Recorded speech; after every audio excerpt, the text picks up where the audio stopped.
అందరికీ నమస్కారం అండి. ఈరోజు మనతో పాటు ఉన్నారు ఆగస్టు 7th నాడు రిలీజ్ అయినటువంటి కొరియన్ కనకరాజు సినిమా అనేటువంటి ముఖాముఖి. ఈరోజు కథానాయకులు వరుణ్ తేజ్ గారు, మరి దర్శకులు గాంధీ గారు, అలాగే మరి హాస్య నటులు సత్య గారు ఉన్నారు. చాలా స్కిప్ ఇక్కడ వీడియో రీల్ అలా తగిలిపోతున్నా, అందుకే నార్మల్గా చేసుకున్నాను. ఫస్ట్ కంగ్రాచులేషన్స్ అన్న. కొరియన్ కనకరాజ్ మామూలు సౌండ్ చేయట్లేదు థియేటర్లో. వెళ్ళిన పంచేవాళ్ళంటే ఫ్యామిలీస్ అందరూ చాలా బాగా నవ్వుకుంటున్నారు సినిమా చూసి. Full on entertainment, super block buster cinema. నాకైతే నేను చూసి వీడికి కాల్ చేశాను, మీకు చేశాను, మీరు బిజీ ఉన్నారని. ఓకే, నాన్న చెప్పారులే. నాకైతే కొన్ని క్వశ్చన్స్ ఉన్నాయి. ఫస్ట్ డైరెక్టర్ గారి దగ్గర నుంచి స్టార్ట్ చేస్తాను. మీరు పూర్తిగా ఇది హారర్ మూవీ అనుకున్నారా, లేకపోతే కామెడీ సినిమా అనుకున్నారా? రెండు తర్వాత మెర్జ్ చేయాలనుకుంటున్నారా? ఫస్ట్ ఎలా అనుకున్నారు దీన్ని? ఒక ఇండో కొరియన్ లొకేషన్ కూడా ఇంతే కదండి. అంతే, దాని కోసమే స్టార్ట్ చేశా. చెప్పండి సార్. ఇద్దరు ముగ్గురు పెట్టాలి సార్, వాడికి లోపల ఉన్న ఒక దర్శకేంద్రుడు బయటకు వస్తా సార్. అంటే ఫస్ట్ కామెడీ ఫిల్మే అనుకున్నాం, తర్వాత సత్య వచ్చిన తర్వాత అది హారర్ అయింది. మొత్తానికి రెండు కలిపి హారర్ కామెడీ అయింది. మరి ఎలా ఉంటుంది అన్న? ఎంతో కొంచెం మరి మీకు లొకేషన్లో వన్ కంట్రోల్ చేయాలంటే చాలా కష్టం, నాకు తెలుసు అన్న. ఇది సినిమాకి సంబంధించిన లాస్ట్ ఇంటర్వ్యూ అంటే సినిమాలు చేయాలి తెలుసు కదా. సత్యం కంట్రోల్ చేయాలనుకో వెంటనే నా క్యారవాన్ రమ్మనేవాడిని. బాబు పంపించిన caravan come to my room అంటే వచ్చి క్యారవాన్ లో ఒక 1/2 hour 45 minutes ఏదో మాట్లాడుకుంటే రోజు ఉంటుంది అన్న. రోజు రోజు రోజు రోజు లంచ్ దాని సపరేట్ కాల్ షీట్ అన్న. దానివల్ల కొంచెం అప్పుడప్పుడు షూటింగ్ డీలే కూడా అయినాయి, బట్ మేనేజ్ చేసాం బాగా. ఆఖరికి మీరు చెప్పండి సార్. తనకి అదే మీరు చెప్పండి అంటున్నాను, ఒరిజినల్ గా చెప్పండి. రావులే ఎప్పుడు కొన్ని బేసిక్ గా చాలా బాగా చేసేవాడు బ్రో. పొద్దునే వచ్చేవాడు, షార్ట్ కి 7 గంటలకే వచ్చేసేవాడు. ఇదే కదా నువ్వు ఇది అబద్ధం, ఇది ఒక్కటే అబద్ధం. సరే నిజంగా చెప్పండి సార్, సీరియస్ గా. లేదు బ్రో, బాగా చేసాడు. Very cooperative. పాపం ఆ స్లాంగ్ అదంతా కూడా పక్కన పెట్టుకొని ఆ స్లాంగ్ అతన్ని ఎక్కడికో తీసుకెళ్లేవాడు. ఆ స్లాంగ్ నేర్చుకోవడానికి చాలా కష్టపడింది. అంటే రాలేదు. స్లాంగ్ ఎవరైనా పెట్టారు సార్ సినిమాకి సపరేట్ గా? వీడికి 10 మందిని పెట్టాలి. ఎందుకంటే లేదన్న, మీరు దీంట్లో పర్ఫెక్ట్ గా అనంతపూర్ స్లాంగ్ చాలా బాగా వర్కౌట్ చేశారు, చాలా బాగా వర్కౌట్ చేశారు. అంటే చిన్న చిన్న వర్డ్స్ కూడా వదలలేదు అక్కడ. వాడైతే అది అనంతపూర్ కదన్న, అనంత శ్రీరాంపురం అది ఆ స్లాంగ్. అది అనంత శ్రీరాంపురం అంటే అది కర్నూలుకి, అనంతపూర్కి, చిత్తూరుకి ఆ మధ్యలో రాయలసీమ అంతా వస్తుంది. ఇలా తీసుకొని ఇలా వేసుకొని ఇలా నాకు నేర్పించా. లేదు సార్, అతనే డబ్బింగ్ గానీ మొత్తం లొకేషన్ కొంచెం తేడాగా మాట్లాడుతున్నాడు. Because of you. నిన్ను కలిసి అది నీకు నేర్పించి ఉన్నది డైరెక్ట్ కూడా కొంచెం దూపింది. ఏంటంటే అంటాడు అతను. అని మీరు ఎలా వర్కౌట్ చేశారండి స్లాంగ్? ఇది అనంతపూర్ స్లాంగ్ కొంచెం ఇష్టం నాకు, కొత్త స్లాంగ్ నేర్చుకున్నాం. అట్లా డైలాగ్స్ గాంధీ రాసాడు, ఇంకా అది చదువుతూ ఫస్ట్ గాంధీ స్క్రిప్ట్ చెప్పినప్పటి నుంచి తనకి బాగొచ్చు కాబట్టి అక్కడే కొంచెం పట్టుకుని ట్రై చేశాను వర్డ్స్ కొన్ని. శ్రీనుని పిలిచి తను ఒక లైన్ చదవమని చెప్పాడు, నేను చదివేవాడిని. కానీ ఎక్కువ వరకు సెట్లో ఫస్ట్ 2 రోజులు మనం ఆడుకునే వాళ్ళు. నువ్వు చెప్తావు ఆన్సర్? ఓకే చెప్పండి. ఇద్దరం చాలా బాగా ఫస్ట్ 1-2 days కష్టం అయింది, కానీ మెల్లమెల్లగా వెనకాల షూట్ అయిపోయిన తర్వాత కూడా అలాగే మాట్లాడు. ఆ స్లాంగ్ లోనే మాడుకునే వాళ్ళు నిజంగా. అది మెథడ్ యాక్టింగ్ చెప్పాడు నాకు సత్య, అదే ట్రై చేశాను. నేను ట్రై చేశాను అని చెప్పిన తర్వాత. అదే అందులో స్క్రిప్ట్ అప్పుడు కూడా కొరియన్ స్లాంగ్ చెప్పేవాడిని కదా. ఒకటే పదం వచ్చి గాంధీ కొరియన్ లో, అది జాపనీస్ కొరియన్ అర్థమయ్యేది కాదు. కానీ డైలాగ్ మాత్రం కాన్ఫిడెంట్ గా చెప్పేవాడిని, ఇలా అనేవాడు. కానీ వాళ్ళతో కొరియన్ యాక్టర్స్ ఉంటారు కదా, వాళ్ళతో డైరెక్ట్ తెలుగు మాట్లాడి చూడాలి. డైరెక్ట్ తెలుగే ఫ్లోలో వచ్చేస్తుంది, అంటే ఎమోషన్లో వచ్చేస్తుంది. యూ కమ్ కూర్చో, నిలబడు, నువ్వు అది చెప్పు డైలాగ్, నీది అది నీది అని చెప్పేసి వాళ్ళు ఏమో అలా చూస్తూ ఉండేవారు. వెనకాల వేరే వాళ్ళకి కూడా ట్రాన్స్ఫర్ కాదు. నైట్ షూటింగ్ అయిపోయిన తర్వాత బోరా అని ఒక క్యారెక్టర్ ఉంటాడు, ఒక యాక్టర్. వాడు చాలా ఇన్వాల్వ్డ్. అసలు వాడికి ఏం సత్యాల, ఆడు కొరియర్ సత్యాల అనమాట, చెప్పకుండా చేస్తుంటాడు. ఆడు తీసుకొచ్చి వాడికి ఏం చెప్పలేకపోతున్నా ఎట్లా అంటే, ఆడు అసలు చెప్పిన దానికన్నా ఎక్కువ చేస్తాడు, చాలా బాగా చేస్తాడు. ఈవినింగ్ కూర్చుని గాంధీ డైరెక్ట్ గా అరే అసలు ఎవరు చెప్పారు అలా చేయాలని అంటే అంటే దిక్కులు చూస్తుంటాడు. అనిపించలేదా? అరే నువ్వు ఎలాగా ఇది అసలు రియాక్షన్ నేను నీకు చెప్పలేదు కానీ ఎలా ఇచ్చేవాడు అసలు అది ఎక్స్ప్రెషన్ అంటే ఆడు చూసేవాడు డైరెక్ట్ తెలుగే. అనే మామూలుగా దీంట్లో కొరియాకి వెళ్ళిన తర్వాత అక్కడ మీకు ఏమైనా హార్డ్ థింగ్స్ ఏమైనా ఉన్నాయా కొరియాలో జరిగినవి? మోస్ట్ కష్టపడింది లాంగ్వేజ్కే. షూటింగ్ లోనే అసలు షూటింగ్ గ్యాప్లు ఇవ్వలేదు మా ప్రొడ్యూసర్స్. సో మాక్సిమం ఒక 20-30 రోజులు అవుట్డోర్ షూట్ లో ఒక రోజు బ్రేక్ ఉండింది మాకు. అంటే టైట్ చేయాలి గట్టి చేయాలని సత్య అటు తిరుగుతుండేవాడు కానీ అప్పుడప్పుడు అంటే దాన్ని తక్కువ షూట్ ఉన్నాం చెప్పండి బాగా ఎంజాయ్ చేశారండి. బాగా ఎంజాయ్ చేశాడని. బట్ లాంగ్వేజే మెయిన్ టాస్క్ అక్కడ, ఇంకేం లేదు. అది అసలు ఇప్పుడు కూడా సరదాగా ఒక మాట చెప్పమన్న సినిమాలో వాడి డైలాగ్ కూడా చెప్పలేను నేను. అంతే, అంత టఫ్ డిఫికల్ట్ అది. ఒక ఆత్మ అయిపోయిన తర్వాత ఎలా వచ్చేసాయి పవర్స్? ఏంటి ఆత్మకి పవర్స్ మామూలుగా ఉంటాయండి మామూలుగా?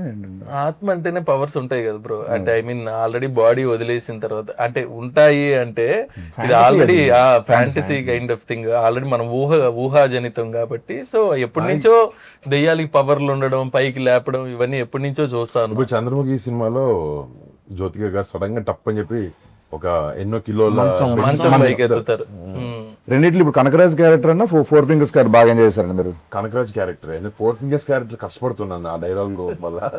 బట్ అది బట్టలు వేసుకోవడం, ఆ జుట్టులో షూటింగ్ అయిపోయింది. షూటింగ్ లో బాగానే ఉండేది, అందరూ ఆ డ్రెస్ వేసుకుని చేసుకున్న బాగానే ఉండేది. బయట తిరుగుతున్నప్పుడు మాత్రం రకరకాలుగా చూస్తుండే అందులో తేడాగా చూసేవారు. ఈడెవడ మన రాని భాష కొరియాలో కాదు, కొరియాలో కొంచెం డీసెంట్. అక్కడ అలాంటి హెయిర్ స్టైల్ తో తిరుగుతారు అన్నమాట. మీరు చెప్పారన్నా. కజకిస్తాన్ లో షూట్ చేసినప్పుడు మాత్రం అక్కడ కొంచెం చాలా విచిత్రంగా చూసేవారు. చాలా విచిత్రంగా లిటిల్ కళ్ళతో తిట్టేటట్టు చూసేవారు, కోపంగా. చాలా విచిత్రంగా చూసేవారు ఎక్స్ప్రెషన్. నేను వాళ్ళని అబ్జర్వ్ చేస్తుండు అంటే. నాకు ఫస్ట్ హాఫ్ లో ఈ డాగ్ సీక్వెన్స్ ఒకటి, సెకండ్ హాఫ్ వచ్చే వరకు ఫోన్ మాట్లాడుతూ ఉంటారు కదా ఫాదర్ తో, అక్కడైతే థియేటర్ ఎరప్ట్. అంటే ఫస్ట్ నుంచి ఆ సీన్ కథ విన్న దగ్గర నుంచి సినిమాలో వచ్చే టైమింగ్ అన్నమాట. ఫుల్ కామెడీ చూపించారు ఫస్ట్ హాఫ్ లో. సెకండ్ హాఫ్ ఇంటర్వెల్కి ఒక పెద్ద బ్యాంగ్ ఏదో ఇచ్చి ఒక సీరియస్ ఆ కొరియన్ వరల్డ్ లోకి తీసుకెళ్ళినప్పుడు ఒక కొంచెం కామెడీ డిప్ ఉంటుంది. కానీ ఎంతైనా మన ఫోకస్ మంది కామెడీ ఫిల్మ్, మళ్ళీ ఆ జోన్లోకి తీసుకెళ్ళాలి, దానికి ఒక పెద్ద ఒక బ్యాంగర్ సీన్ ఉండాలి అనుకున్న కరెక్ట్ టైంలో వస్తుంది ఆ సీన్. అండ్ ఫస్ట్ నుంచి ఈ సీన్ థియేటర్లో పేలుతుంది. మళ్ళీ ఆబ్వియస్లీ సత్య వచ్చిందంటే తను ఎలా చేస్తున్నాడు అన్నీ ఆబ్వియస్లీ తెలుసు. షూటింగ్లో కూడా మేము పిచ్చి పిచ్చిగా ఎంజాయ్ చేసాం అనమాట. ఈ సినిమాలో మంచి మంచి టైమింగ్స్తో మంచి మంచి సీన్స్ పడ్డాయి. సో దీనికి అంతే అందంగా చాలా ఆడియన్స్ నచ్చే విధంగా తమన్ గారు అంత మంచి మ్యూజిక్ ఇచ్చారు. అది ఎలా జరిగింది దీనికి? తమన్తో నేను ఆల్రెడీ ముందు చేశాను. వీళ్ళ బేసిక్లీ గాంధీని ఫస్ట్ టైం కదా తమన్. సో సినిమాకి మేమిద్దరం మాట్లాడుకున్నప్పుడు ఎవరు మ్యూజిక్ డైరెక్టర్ అంటే తమన్. నాకు బేసిక్లీ బాగ్మతి సినిమాకి యూవి క్రియేషన్స్ చేశాడు తమన్. మాతో తొలిప్రం. ఆ సినిమాలో తను ఇచ్చిన స్కోరు చిన్న భయం వేస్తుంది అనమాట, ఆ బ్యాక్గ్రౌండ్ స్కోర్ అని విన్నప్పుడు. అది భలే ఉంటుంది, మన సినిమా జోన్కి సెట్ అవుతుంది బాగా. తమన్ క్యాన్ డూ దిస్ అన్న జోన్లో మేము ఇద్దరం ఆడుకుని డిస్కస్ చేసి తమన్ తెచ్చు. And Thaman was very happy to be on board. కానీ లాస్ట్కి వచ్చినప్పటికీ తను కూడా చాలా ఇన్వాల్వ్ చేశాడు సినిమా. లేదో రీల్ పంపించాం, రీల్ కొట్టేశారు, పంపించేశారు కాకుండా మమ్మల్ని తిరిగి పిలవడం, చూడడం. అంటే అది సినిమా కరెక్ట్ టైంకి రిలీజ్ అవ్వడానికి కారణం తమన్. ప్లస్ సత్య రాకపోవడం వల్ల కూడా అది కరెక్ట్ టైంకి రిలీజ్ అయింది. తను వచ్చి ఉంటే అది మళ్ళీ ఒక బ్యాక్ అండ్ ఫోర్త్ అయ్యేది డెఫినెట్గా. నన్ను అడుగు తమన్ ఆఫీస్లో ఉన్నప్పుడల్లా ఫోన్ ఎలా ఉంది ఎలా వచ్చింది బాగానే వస్తుంది స్కోర్ బాగా వస్తుంది ఇరగొచ్చేది తమన్. అవునండి అంతే కదా, నేను రావట్లేదు అని. అసలు రావట్లేదు, దగ్గర రాక దరిదబ్బులు వచ్చి చేసుకుని వచ్చేస్తున్నా. కొంచెం ఎగ్జాజరేషన్ చేస్తున్నా కానీ తను కనుక్కుంటూ ఉండేవాడు. అంతే, కానీ కనుక్కుంటూ ఉన్నాను. ప్రేమ లవ్ అండి. Control freak basically. అదొక కంట్రోల్ ఫ్రీక్. అవునండి. ప్రేమ, ఇష్టం, రెస్పెక్ట్, వర్క్ మీద ఉంది. కంట్రోల్ ఫ్రీక్, కొంచెం సైకో. అంటే సినిమాని నేను కూడా డైరెక్షన్ చేస్తున్నాను అని మెథడ్ యాక్టింగ్ అంటే రెమ్యునరేషన్ లేని డైరెక్టర్ అలా ఫీల్ అవుతాడు కానీ ఏది చేయను, అది వేరే విషయం. సరే, ఇప్పుడు హారర్ సినిమాల్లో, కామెడీ సినిమాలు, రెండు హారర్ కామెడీ సినిమాల్లో అసలు ట్విస్ట్లు ఎవడో ఎక్స్పెక్ట్ చేయడు. బేసిక్గా ట్విస్ట్లు ఉంటాయని కూడా అనుకోరు, కానీ దీనిలో అద్భుతమైన ట్విస్ట్ పెట్టారు. అదేంటి సార్ అది? అలా అంటే కథ రాసుకునేటప్పుడే అనుకున్నామండి, అంటే కైండ్ ఆఫ్ ఆ ప్రొసీడింగ్స్ లో ఇవన్నీ ఇంట్రెస్టింగ్ గా పడాలి అనే kind of thing kind of అని ఊతపదం అది. సో అవన్నీ బాగా వర్కౌట్ అయ్యాయి, ఏదైతే మీరు ట్విస్ట్లు అంటున్నారో డెఫినెట్ గా. So yeah Yeah. ప్రతి dialogue so yeah first kind of, తర్వాత లాస్ట్ లో Last లో, yeah. అంటే ఫినిషింగ్ వర్డ్ ఏది ఇంకో వర్డ్ ఏదో ఉంటుంది బేసిక్ బేసిక్ గా సగం ఆన్సర్ లో అదే ఉంటాయి 3 పదాలు. కొరియా స్కెడ్యూల్ ఉందని చెప్పి ఒప్పుకున్నా ఉంటుంది కదా సినిమా. లేదు ఆ? లేదు, క్యారెక్టర్ విని మొత్తం త్రూ అవుట్ క్యారెక్టర్ అని చెప్పి కొరియా కూడా ఉందని ఒప్పుకున్నాం. లేదు కొరియా గురించి అని కాదు కానీ మామూలుగా నచ్చి క్యారెక్టర్ నచ్చింది ఫుల్. కొరియా కూడా బాగుంటుందని త్రూ అవుట్ క్యారెక్టర్ అని చెప్పి ఒప్పుకున్నాను. Throw out. తక్కువ ఒప్పుకున్నాడు, కథ వినగానే ఒక సెకండ్ ఆలోచించలేత. మీరు కూడా చెప్పారు కదా, నా సత్యం ఉంటేనే సినిమా చేస్తానని చెప్పారు కదా మీరు. అంటే ఆ క్యారెక్టర్ సెట్ అవుతుంది కరెక్ట్ గా, తను తప్ప ఎవరు చేయడానికి నాకు. అంటే కథ విన్నప్పుడు ఫేస్ కనపడుతుంది కదా నీ క్యారెక్టర్కి, అలా నాకు ఎందుకు సత్య కనపడ్డాడు నాకు ఈ క్యారెక్టర్ మాత్రం. అంటే బేసికలీ ఎక్కడైనా కొన్ని సినిమాలు హీరోలు మాకు తెలుసు కానీ బేసికలీ మేము ఎక్కువ సపోర్టింగ్ రోల్ చేస్తాం కదా తెలుసు. ఎక్కడ ఎంతసేపు మాట్లాడినవ్వాలి, ఎక్కడ కంట్రోల్ చేయాలి, ఎంత స్పేస్లో ఉంచాలి, కొన్ని ఉంటాయి, కొన్ని మీటర్స్ ఉంటాయి. మీరు ఫ్రీ హ్యాండ్ ఇచ్చేసారు ఈ సినిమాకి అన్నట్టు అనిపించింది నాకైతే. అంటే ఈ ఆ క్యారెక్టర్ కావాలి అసలు, అలాగే చేసాం అందరం. అదే ఏది ఎవరు తెలియకుండా జరిగింది కాదు, సినిమాలో చూసింది అందరం అనుకునే చేసింది. చిన్న చిన్నవి ఇప్పుడు ఆ కొబ్బరికెట్ టెంక పగలు కొట్టిన దగ్గర పువ్వు రావడం, లేకపోతే పక్కకి తీసుకుని తర్వాత ఫాదర్ చెప్పే డైలాగ్ అన్ని డిస్కషన్ చేసే చేసాను. నమ్మేది ఏంటంటే ఆయనకి నాకు ఆఫ్ స్క్రీన్ కెమిస్ట్రీ సెట్ అయ్యి ఆఫ్ స్క్రీన్ ఎక్కువ మాట్లాడుకుని మళ్ళీ ఆన్ స్క్రీన్ ఫ్రెండ్స్ కదా, అక్కడికి వెళ్ళిన తర్వాత చాలా ఈజీ అయింది. ఈజీ అయ్యి పంచ్ నుంచి ఇంకో పంచ్ అలా మారటం. జుబేద్ అయితే ఆయన చెప్పిందే మొత్తం, అది ఇలా ఎక్స్టెండ్ చేద్దాం నువ్వు చెప్పావు. జుబేదా అన్నది ఒక్కటే నేను చెప్పాను, మిగతాదంతా మీరు చెప్పారు. ఎక్స్టెండ్ చేసిందంతా అంటే ఇద్దరిది ఉంది. నేను మానిటర్ లో చూస్తున్నా, నీకు తెలీదు చేస్తున్నట్టు, అప్పుడు అనుకుని చేసాం. అది ఏంటంటే బయట ఉన్న కెమిస్ట్రీ వల్ల వస్తుంది అది. వాటి సడన్ సర్ప్రైజ్ ఇచ్చారు ఆయనకి. అవును, చిన్న చిన్న ఎక్స్టెన్షన్స్ ఏం ఆడుకుంటున్నారు వెళ్ళనే వచ్చి ఏదో అన్నారు ఏంటి అంటే అప్పుడు ఎక్స్ప్లెయిన్ చేసాం. అలా బాగుంది, అందువల్ల కుదిరింది అది అన్నీ. నేను నిన్న మా అత్తమ్మతో మాట్లాడాను, మా అత్తయ్య మాట్లాడితే సినిమా చూసారంటే చూసాను, నేను రాత్రి చూసారంట. చూసి సినిమా అంతా చాలా కామెడీ ఉంది, చాలా బాగుంది కామెడీ, అది బాగుంది ఇది బాగుంది అని చెప్పి క్లైమాక్స్ ఇంకా బాగుంది అన్నది ఆవిడ. బీసీ సెంటర్లోనే అసలు దానికి అసలు వేరే అప్లాస్ దానికి క్లైమాక్స్కి, అది వేరే. అది ఆ బ్యాక్గ్రౌండ్ స్కోర్, తమ్మగారు గారు ఇచ్చిన బ్యాక్గ్రౌండ్ స్కోర్, మీ పర్ఫార్మెన్సెస్, ఆత్మల తాలూకు ఇది ఫెంటాస్టిక్ వచ్చింది. దానికి ఎలా చేశారు వర్క్ అంతమంది, ఏమనుకున్నారండి దానికి, ఎలా చూపించాలనుకున్నారు అవుట్పుట్ రావడానికి? ఫస్ట్లో క్లైమాక్స్ క్రాక్ చేయడానికి అదొక కామెడీ ఫిలింలో నువ్వు నవ్వించి ఇప్పుడు నీకు ఒక సీరియస్ బ్లాక్ వేస్తా అనేది ఒక పెద్ద స్పీడ్ బ్రేకర్. నార్మల్గా చాలా టఫ్ స్పాట్ అది ఒక కామెడీ ఫిల్మ్లో.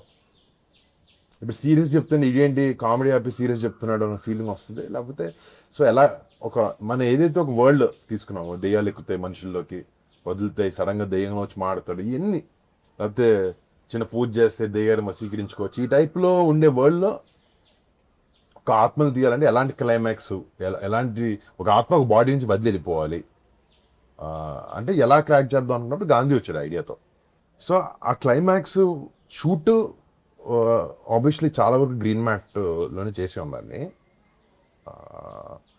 నడుములు, చేతులు, కాళ్ళు అన్నీ కొంచెం లైపోయినాయి. బట్ అది బయటకు రావడానికి ఆబ్వియస్లీ మా విఎఫ్ఎక్స్ సూపర్వైజర్స్ ఒక కొత్త ప్రయోగం చేసాం క్లైమాక్స్.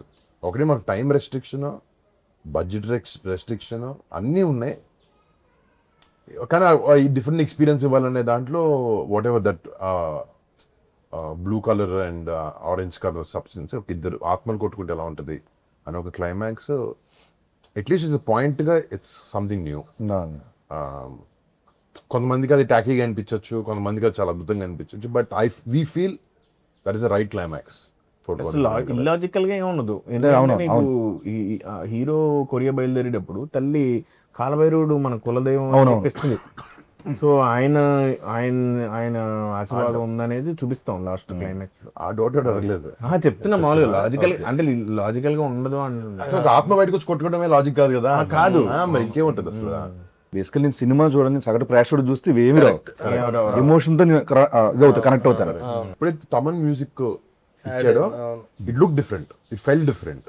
ఎక్స్పీరియన్స్ థియేటర్ లో బాగా వర్కౌట్ అయింది. అది ఎమోషనల్ గా పీక్ వెళ్ళింది లాస్ట్ షాట్స్ అంతా. ఆయన ఎక్కువ సాగదీలే ఇంకా, ఎందుకంటే we wanted to finish funny note ఉంది, కానీ ఒక ఆత్మకి దానికి ఒక సొల్యూషన్ ఇవ్వాలనే దాన్ని రాసి వచ్చింది. నేను ఎందుకు అత్తయ్య గారి కాల్ గురించి చెప్పానంటే వాళ్ళంత కనెక్ట్ అవుతుంది. మా మదర్ వాళ్ళ ఫ్రెండ్స్ ఒక 30 మంది లేడీస్ వెళ్ళి సినిమా మేము కలిసి చూసాను. చూసారా? ఓకే. వాళ్ళు వచ్చినప్పుడు ఫస్ట్ అసలు అదిరిపోయింది, క్లైమాక్స్ అదిరిపోయింది అన్న జోన్ లో వచ్చారు. అండ్ అవునా ఓకే. బట్ అదే అన్న, ఇప్పుడు సినిమాలో ఇన్వాల్వ్ అయితే నీకు సినిమాలో క్యారెక్టర్స్ ఇన్వాల్వ్ అయితే నీకు అలాంటి ఏం డౌట్ రావు. మీ దాంట్లో డబ్బింగ్ కి హెల్ప్ చేశారంట కదా సార్, దీంట్లో చిన్న క్యారెక్టర్ కూడా చేశారు కదా, సీను కొరియన్ అయిపోయింది సార్. కిమ్మా కిమ్ కిమ్ కిమ్ జీను జీనుకు ఒకసారి కాల్ చేద్దాం సార్ సరదాగా. చేయండి. వాడికి యాక్చువల్లీ లాస్ట్ టైమ్ సత్య చిన్న ప్లాన్ వేసారు, August 7th కొరియన్ కనక రిలీజ్ అని చెప్పండి. అప్పుడు అదే మాడుతున్నాడు ప్రతి చోట. ఎక్కడే ఉంటాడు సార్? ఢిల్లీలో ఉంటాడు. కంసామిదా కంసామిదా. Hello. Hello Kim. Yes, sir. Kim how are you? Yes, sir. How are you? I'm good, sir. How are you, sir? Fantastic, mind blowing, బల్లె బల్లె. Yeah. So calling from Hyderabad. Yes, sir. Watched your Korean Kanagaraj. Sorry. I watched your Korean Kanakaraj movie. I will go to watch tomorrow. Okay, but it was fantastic. with Your your, role is fabulous, wonderful. Voracious. More than your role, you Yeah. said one dialogue, right? Yes, For sir. promotional video. Yes, sir. Korean Kanakaraju releasing on August 7th. Yeah, in Telugu. Yes, sir. Yes, that was fantastic. What a modulation, what a expression. Director చూసాడు. Thank you, sir. Thank you so much. Yeah, one of my Happy to hear that. one of my friend, he's the director in Tollywood. Yes, sir. So he's very impressed with your acting skills. Okay, sir. Yeah, he want to hire as a hero for his upcoming film. Yes, sir. So are you interested in acting? Of course, sir. Of course, I'm interested. No, only full course, course, actually, sir. not off course. Hello? Yeah. Fully, of course, Yeah. I'm very interested in, Yeah, sir. of course. Okay. So are you ready to do this movie? Yeah, I'm ready, sir. You're ready. Okay, fantastic. Okay, for this movie, we are how much remuneration you're expecting for this movie? We are giving you 2 CR for Yes, whole sir. movie. For whole Oh, movie. yes, sir. Yeah, producer is here. Yes, sir. Producer will tell you more details about this film. So producer sir, Kim online. Hello, sir. Hello Kim. Yes, sir. This is Kim, sir. Yeah do you remember me? My voice, I'm so sorry, sir. Tell me who I am. I don't know, sir. Another voice. Sorry. Hi Kim, how are you? I'm good. How are you, sir? ఇది ఎలా ఉందని chat జీబీతో మాట్లాడుతున్నారు. I'm sorry. మీరు చెప్పండి. Hi Kim, how are you? We just Kim just called to say hi. People are loving what you did in the movie. Varun here. Varun. Yeah. Hello, bro. Hi. We're doing good. Movie's doing well thanks to your promotion that you did. No, I did nothing. Thank you so much. Thank you so much. And that was Satya trying to pull your leg all this while. Okay. All right, thank you, man. Take care. Yeah. Be here, Satya. You got it right. Yeah. All right. Thanks, man. See you. Bye. ఓవరాల్గా దీనికి చేసిన support కానీ నీ character కానీ చాలా అద్భుతం పేలింది సత్య. I'm చాలా హ్యాపీనే అయితే. ఈ సెకండ్ హాఫ్లో ఆ వీడియో కామెడీ ఉంది కదా, అక్కడ నేను అసలు చాలా ఫుల్ ఫిదా. సో దానికి గాను ఇంత బాగా ఎంజాయ్ చేస్తున్నారు కాబట్టి ఆడియన్స్ నువ్వేం చెప్పాలనుకుంటున్నావు?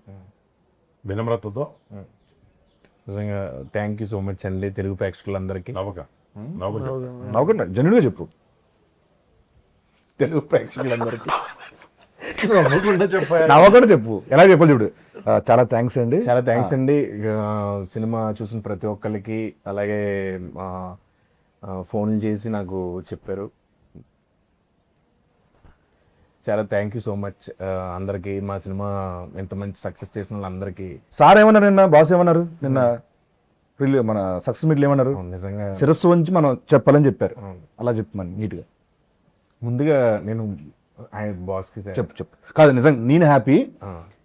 నువ్వు ఒకవేళ అక్కడ ఉంటే, సక్సెస్ మీట్లో ఉంటే, మేబీ సత్య చాలా బాగా చేశారు, పక్కన నుంచి పెట్టుకుని మాట్లాడేవాళ్ళేమో. షూటింగ్ అయిపోయింది, అప్పటికే అయిపోయి ఆయన మాడే టైంకి నేను లైవ్ చూస్తున్నాను. నిజంగా లైవ్ చూస్తున్నా నాతో మాడుతున్నట్టుంది ఆయన. అవును, నువ్వు నన్ను చూస్తున్నావు అని చెప్పి నన్ను అడ్రస్ చేశారు. నాకు నిజంగా నేను చిన్నప్పటి నుంచి, అంటే చిన్నప్పుడు నాకు తెలిసి వెళ్తే మామూలుగా అందరూ ఫ్యాన్స్ ఉంటారు, చాలా మంది ఫ్యాన్స్ ఉంటారు, బోల్డ్ మంది ఆయన కలిసి ఉంటారు. చూసినప్పుడు నేను చిన్నప్పుడు మా ఇంట్లో వాళ్ళు చెప్పేవారు, చిన్నప్పుడు చిరంజీవి గారు కనపడితే నేను సీట్లోంచి లేచి ఇలా ఇలా ఇలా అంటూ ఉండేవాడిని, రియాక్ట్ అయ్యేవాడిని. అలాంటి వాడిని నేను. ఆయన అంటే చాలా ఇష్టపడి, ఒక ఆరాధ్య దైవం నాకు నిజంగా. ఆయన్ని వచ్చి కలిసినప్పుడే ఫస్ట్ ఉన్నప్పుడు అదే బోనస్ అనుకున్నాను నేను. అలాంటిది నాకు ఆయన చెప్పడం నిజంగా కళ్ళం నీళ్ళు వచ్చింది, నాకు చాలా ఫీల్ అయ్యాను. చాలా బాగా. అంటే నాకైతే ఒక అచీవ్మెంట్ ఇది, నిజంగానే. అది నిజంగా ఇది ఒక అచీవ్మెంట్ కింద ఫీల్ అయింది. అది మాత్రం ట్రూ. హానెస్ట్గా చెప్పేది ఏంటంటే నిజంగా నా మెగాస్టార్కి థ్యాంక్ యూ సో మచ్ అండి. సార్ ఎందుకంటే ఇన్స్టాగ్రామ్లో అక్కడ ఉండడు, ఉన్నా కూడా వేరే. ఇప్పుడు మన సత్య ఏడి పాపం డాడీ తనకి రావాలంది, నాతో ఫోన్లో మాట్లాడు, అది ఇంట్లో వాళ్ళందరినీ తీసుకొస్తాను అన్నాడు. అవును, కానీ షూటింగ్ లో పాపం బిజీగా ఉన్న వల్ల అయిపోయాడు. ఇవన్నీ నేను కూడా పిఆర్ చేశా. అక్కడ చేస్తే ఆయన సత్యతో మైక్ లో మాట్లాడి ఏంటండి కాదు ఇప్పుడు నేను చెప్పబోతున్న షూటింగ్ లో ఇరుక్కున్నా ఎవరు చెప్తారు? పైగా నేను కూడా ఫేక్ గా కాదు, ముందు రోజు రాత్రి ఆయన వస్తారు, నెక్స్ట్ డే అంటే మీ ఇద్దరం కూర్చుని చాలా ఎక్సైట్ అయ్యి ఇలా చేద్దాం ఇలా మాట్లాడదాం అన్నీ అనుకున్నాం. బట్ అన్ఫార్చునేట్లీ తనకి కుదరలేదు. దీనికి కూడా ఎందుకంటే పిఆర్ ఎందుకని అంటున్నా, వీడు ఒకసారి చరణ్ అన్నయ్యతో ఎక్కడి నుంచి ఫ్లైట్లో వచ్చాడు, నాకు అది పెట్టాడు, చాలా బాగుందిరా ఇది షేర్ చేసి, నాకు అకౌంట్ లేదు కదరా అన్నాడు. అమాయకత్వం ఇరిగించో. ఫేక్ అకౌంట్ ఉంది, ఫేక్ ఉంది. ఎక్స్ప్లోర్ ఓపెన్ చేస్తే నేను పెట్టానన్నా, నేను నా దాంట్లో పోస్ట్ చేసి, అరే నీకు ఎలా నువ్వు పెట్టలేవు కదరా, నాకు హ్యాపీ అనిపించిందిరా అంటే పెట్టాడా? నేను పెట్టానండి, అది పెట్టాడు, నేను పెట్టాను ఇన్స్టాగ్రామ్ లో. ఇన్స్టాగ్రామ్ అకౌంట్ లేదు ఉంది నీకు? ఐదండి ఇన్స్టాగ్రామ్ అకౌంట్ ఈ రోజు బట్టబయలు అన్ని కాదు, వాడి పేరు మీద లేదన్న, ఉంది యాక్చువల్లీ. అది పట్టిస్తాను, చేస్తాను, చచ్చిపోతున్నాను అన్ని ట్యాగిల్ చేయలేక మిగతా పెట్టాను ఇంటికి. చిరంజీవి గారు స్టేజ్ మీద చెప్పారు కదన్న, అంటే ఇంత ఉంది, ఇంత ఉన్నా కూడా ఎప్పుడు కూడా ఒక యాక్టర్గా ప్రూవ్ చేసుకుందాం అనేది ఉంటుంది తప్పించి ఏ రోజు కూడా దాని వెనకాల పడలేదని చెప్పి. నిజంగా ఎందుకనన్నా, అంటే ఓన్లీ చూజీగా, ఎంత చూజీగా స్క్రిప్ట్ వైజ్ కానీ లేకపోతే ఎలా, అది ఎందుకు వచ్చింది అలా? మనకంటే గుర్తింపు ఉండాలి కదా యాక్టర్గా, అందరికీ ఒక యాక్టింగ్ స్టైల్ కానీ లేకపోతే ఇలాంటి కొత్త స్క్రిప్ట్స్ ఆఫర్ చేస్తాం అనేది. ఇది ఇప్పుడు అనుకుంది కాదు, ఇది 2014 అప్పటి నుంచి అనిపించేది. మన ఫ్యామిలీలో అందరు యాక్టర్స్ మంచి మాస్ సినిమాలు, పెద్ద పెద్ద సినిమాలు తీస్తున్నారు, యాక్షన్ సినిమాలు. మనం కూడా అదే చేస్తే ఏంటి, మనం డిఫరెంట్గా ఉండాలి కదా, ఏదైనా ఎవరు చేయని ప్రయత్నించాలి అని అనుకున్నాం. బట్ అది ఒకటే కూడా కాదు, ఈ సినిమాతో అలా కాకుండా కొంచెం అందరికి ఇష్టమైనది కూడా చేయాలని డిసైడ్ చేసాం. బట్ యూనిక్నెస్ ఉండాలి, అండ్ నువ్వు చెప్పిన ఒక వర్సిటాలిటీ ఉండాలి యాక్టర్కి. పెద్ద actor, character artist doesn't matter, but ఒకేలాగా ఉంటే మనకి ఏం కిక్ ఉంటుంది దాంట్లో అని ఏదో ట్రై చేస్తాం అంతే. అది ప్రతిసారి కుదరదు, ఆయన దేవుదై ఉండాలి దాన్ని అంతే. నెక్స్ట్ చేసే ప్రతి సినిమాలో సత్యం ఉంటారన్న. యాక్చువల్లీ నెక్స్ట్ సినిమాలో ఏమైందంటే నీ డేట్ లేవు, అందుకు నీ క్యారెక్టర్ సత్య చేస్తున్నాడు, తెలుసుకుంది కదా. నువ్వు ఏదో పాన్ ఇండియా సినిమాలు రెడీ చేస్తున్నావు విన్నా, ఆ పాన్ ఇండియా 2 సినిమాలు డేట్లు డేట్లు లేక నేను చేయాల్సి వస్తుంది. అప్పుడు సత్య చేస్తున్నాడు ఆ క్యారెక్టర్. నిజమా? నిజం నిజం. గోకుడు ఏంటి అట్లా డేట్ లేదు కాదన్న, అంటే ముందే ఎప్పుడో కమిటీ అయ్యాం కదన్న, అది దాని డేట్ లేకపోవడం అంటారు. డేట్ లేకపోవడం కాదన్న, మనది మీది చిన్న కాళ్ళు దీనివల్ల డిలే అయింది కదన్న, దానివల్ల అవి క్లాష్ అయినాయి అన్న. యాక్చువల్లీ ఇది ఇరక్కముందే అయింది, ఇది ఇరకముందు కాదన్న, అంత లేదు, ఇరకముందు కాదన్న, తర్వాతే తర్వాతే ఏ తర్వాత ఓకే, అది ఇంటర్వ్యూ అయినా ప్రూవ్ చేస్తాను. ప్రూవ్ చేసి ట్రీట్మెంట్ ఇస్తాను లోపల. మనం మాడుకుంది మొన్న. కాగా తర్వాత సరే చూద్దాం. గుర్తున్నాయి. అడిగి మరీ కొట్టించుకోవడం. అయితే మన సినిమాలో రితికా నాయక్ తన క్యారెక్టర్ అన్న, సో మీ కాంబినేషన్స్ కానీ ఇవన్నీ మీకు కైండ్ ఆఫ్ గుడ్. బేసిక్ గా అమ్మాయి ఆ కొరియన్ అమ్మాయిలో ఉండడం, దాని డైరెక్టర్ నచ్చడం, ఆ అమ్మాయికి ఆ ట్రైట్స్ ఉండడం చైత్ర వల్ల ఆయన పెట్టాల్సి వచ్చింది. అంటే ఆ ఛాయలు ఉన్నాయని పెట్టుకున్నారన్నా లేదా ఎట్లా? ఆయన అడగాలి. అవునవునవును. కొద్దిగా అమ్మాయి మరి మెచ్యూర్డ్ గా, అంటే లుక్ వైజ్ గా మెచ్యూర్డ్ గా ఉండదు అమ్మాయి, కొద్దిగా ఇంకా చిన్నపిల్ల అనే ఒక మెంటాలిటీ ఉంటది. తనకి కొరియన్ ఫ్యాసినేషన్ ఉంటే బాగా సెట్ అవుతుంది, సూటబుల్ గా ఉంటది అనేసి ఆ అమ్మాయిని అప్రోచ్ అవడం. యా యాక్చువల్గా బాగా సెట్ చేస్తాను. యాక్టర్స్ అందరూ మీరే చేశాను. అందరూ ఆడు బుల్రాజు, బుల్రాజు గణేష్ గారు ఆడుతున్నాడు. బాగుంటది ఆయనతో. బుల్రాజు ఆడైతే అంటి పెట్టుకుని ఉండేవాడు నన్ను షూటింగ్ అంతా. Thank you so much and congratulations. Thank you. Korean Kanakaraju సక్సెస్ఫుల్ గా థియేటర్ రన్ అవుతుంది. ఇంకెవరైనా చూడకపోతే కనుక మీ ఫ్యామిలీ మెంబర్స్ చెప్పండి, మీ ఫ్రెండ్స్ చెప్పండి. Korean Kanakaraju in theatres.